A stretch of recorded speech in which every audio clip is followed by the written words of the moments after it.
Egypt had seen 9 plagues, but this night was different. Darkness didn't fall slowly. It waited. A final judgment was coming, one that would strike every house, from Pharaoh's palace to the lowest slave's home. God had given a warning, not escape routes, not armies, just a lamb, and blood on a doorpost. That night, parents held their children tighter than ever before. Some trusted God's word, others ignored it.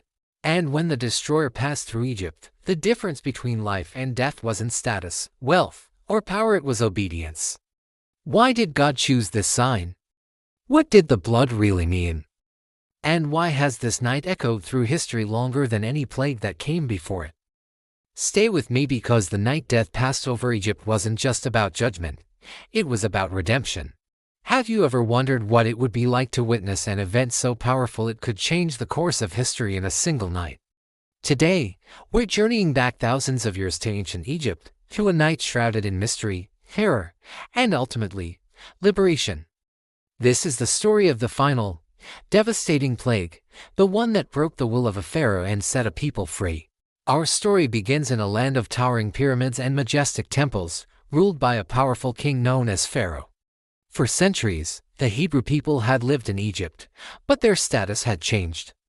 They were no longer guests, they were slaves, forced into hard labor, building cities and monuments under the harsh Egyptian sun. Their cries for freedom reached the heavens, and a leader emerged, Moses. Moses, raised in the very palace of Pharaoh but now a shepherd who had encountered the divine in a burning bush, was sent with a simple but earth-shattering demand: let my people go. Pharaoh, viewing himself as a god on earth, was not about to release his vast workforce. His heart was hardened, his pride immense. What followed was a series of calamities that would strike the heart of Egypt, known as the 10 plagues. Egyptians witnessed their sacred Nile River turn to blood, their land swarmed by frogs, lice, and flies. Their precious livestock perished from disease, and their people were afflicted with painful boils. Fiery hail rained down from the sky, devouring crops, and a thick swarm of locusts consumed whatever was left. Then, a profound darkness fell over the land, a darkness so thick it could be felt, plunging Egypt into a terrifying, 3-day blackout. With each plague, Moses and his brother Aaron would approach Pharaoh, repeating their plea. Each time, Pharaoh would briefly seem to yield in his desperation, only to harden his heart once more as soon as the plague subsided.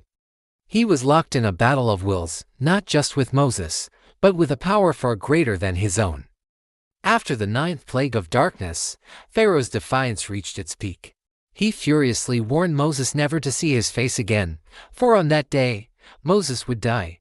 But one final, terrible judgment was yet to come. It was announced as the most severe of all. A blow that would strike every single household in the land of Egypt. The Lord declared that around midnight, a destroying angel would pass through Egypt, and the firstborn son in every family, from the heir of Pharaoh on his throne to the firstborn of the captive in the dungeon, and even the firstborn of all livestock, would perish. For the Israelites, however, there was a way to be spared. They were given specific, crucial instructions. Each family was to take a perfect and blemished lamb, a year-old male. This wasn't just any animal, it had to be spotless, symbolizing purity and sacrifice. This lamb was to be kept and cared for until the 14th day of the month. On that day, at twilight, the community was to slaughter their lambs. Then came the most critical part of the ritual. They were to take some of the blood and apply it to the doorposts and the lintel, the top and sides of the doorframe of their houses. This act was a sign, a visible mark of faith and obedience. The blood was their protection. Inside their homes, they were to roast the lamb over a fire and eat it with unleavened bread and bitter herbs. The unleavened bread, made without yeast, symbolized their haste, as they would not have time to wait for bread to rise. The bitter herbs were a reminder of the bitterness of their slavery.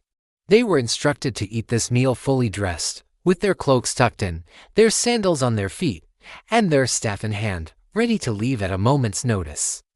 It was a meal of anticipation, a feast of imminent freedom. This meal would become known as the Passover, because the angel of death would pass over the houses marked with blood. As night fell across Egypt, a palpable tension filled the air. Imagine the scene. In the Egyptian homes, life continued as usual, perhaps with a lingering fear from the previous plagues, but with no knowledge of the specific doom that was about to unfold. In the Hebrew homes, families gathered in hushed silence. The lambs had been prepared, the blood applied to the doorposts. They ate their meal in haste, their hearts a mixture of fear and hope. Children would have looked to their parents, sensing the gravity of the night. Every shadow, every gust of wind, must have felt like a premonition. Then, at midnight, it happened. A silent, unseen force moved through the land of Egypt. In every Egyptian home not marked by the blood, tragedy struck. The scriptures describe a great cry that rose up throughout Egypt, for there was not a house where someone was not dead. The loss was absolute and indiscriminate, affecting the rich and the poor, the powerful and the weak. From Pharaoh's palace, where his own son and heir was lost, to the humblest dwelling, the sound of wailing filled the night. The effect was immediate and catastrophic. The will of Pharaoh, so stubborn and unyielding, was finally and utterly broken.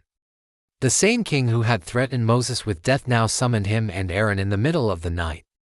His pride had vanished, replaced by terror and grief. He and his officials urged the Israelites to leave immediately. "Go," he cried. "Leave my people, you and the Israelites. Go, worship the Lord as you have requested. Take your flocks and herds, as you have said, and go. And also, bless me." The Egyptian people, desperate for the Israelites to be gone, pressed them to leave quickly, fearing that they would all perish if the Hebrews stayed any longer.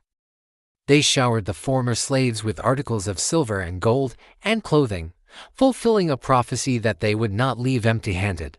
In the chaos and rush, the Israelites gathered their belongings. They took their unleavened dough with them before the yeast could be added, carrying it on their shoulders.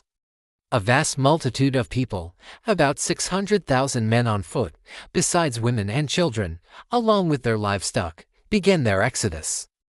After 430 years of bondage, they were finally walking out of Egypt, not as fleeing slaves, but as a liberated nation. The night of watching and waiting had given way to the dawn of a new beginning. This event, the Passover, became the most significant and enduring festival in the Jewish faith. It is celebrated year after year, a powerful reminder of God's deliverance and the price of freedom. It's a story of judgment and mercy, of defiance and obedience, and of a single night that forever changed the destiny of a people. The image of the blood on the doorpost remains a potent symbol of protection and salvation, a sign that separated those who were spared from those who were not. It's a testament to the idea that even in the darkest of nights, there can be a promise of dawn. Thank you so much for joining us on this journey back to ancient Egypt. If you found this story as fascinating as we do, please hit that like button and subscribe to our channel for more deep dives into history's most pivotal moments. Let us know in the comments what part of this story stood out to you the most. We'll see you in the next video.